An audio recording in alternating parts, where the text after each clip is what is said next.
بسم اللہ الرحمن الرحیم۔ حضرت سیدنا موسیٰ علیہ السلام ایک بار اللہ پاک کے دربار میں عرض گزار ہوئے، اے رب غفار، مجھے میرا جنت کا ساتھی دکھا دے۔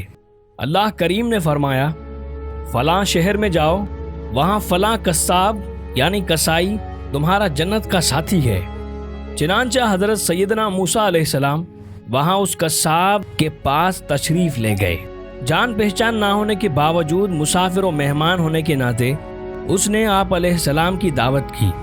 جب کھانا کھانے بیٹھے تو اس نے ایک بڑا سا ٹوکرا اپنے پاس رکھ لیا، اندر 2 نوالے ڈالتا اور ایک نوالا خود کھاتا۔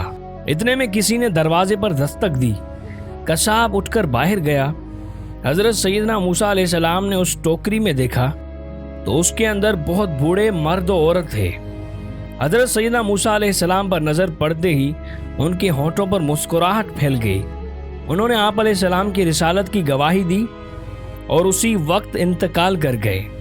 قصاب واپس آیا تو زنجبیل یعنی کھجوروں کے پتوں سے بنے ہوئے ٹوکرے میں اپنے والدین کو فوت شدہ دیکھ کر معاملہ سمجھ گیا اور آپ علیہ السلام کی دست بوسی کر کے عرض کی، آپ اللہ پاک کے نبی حضرت سیدنا موسیٰ علیہ السلام معلوم ہوتے ہیں۔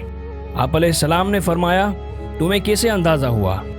عرض کی، میرے ماں باپ روزانہ گڑ گڑا کر دعا کرتے تھے کہ ہمیں حضرت سیدنا موسیٰ علیہ السلام کے جلووں میں موت نصیب فرما۔ ان دونوں کے اس طرح اچانک انتقال فرمانے سے میں نے اندازہ لگا لیا کہ آپ ہی حضرت سیدنا موسیٰ علیہ السلام ہوں گے۔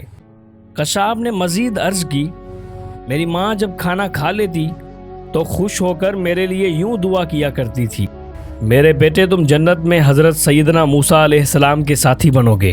حضرت سیدنا موسیٰ علیہ السلام نے فرمایا، مبارک ہو، اللہ کریم نے تم کو میرا جنت کا ساتھی بنایا ہے۔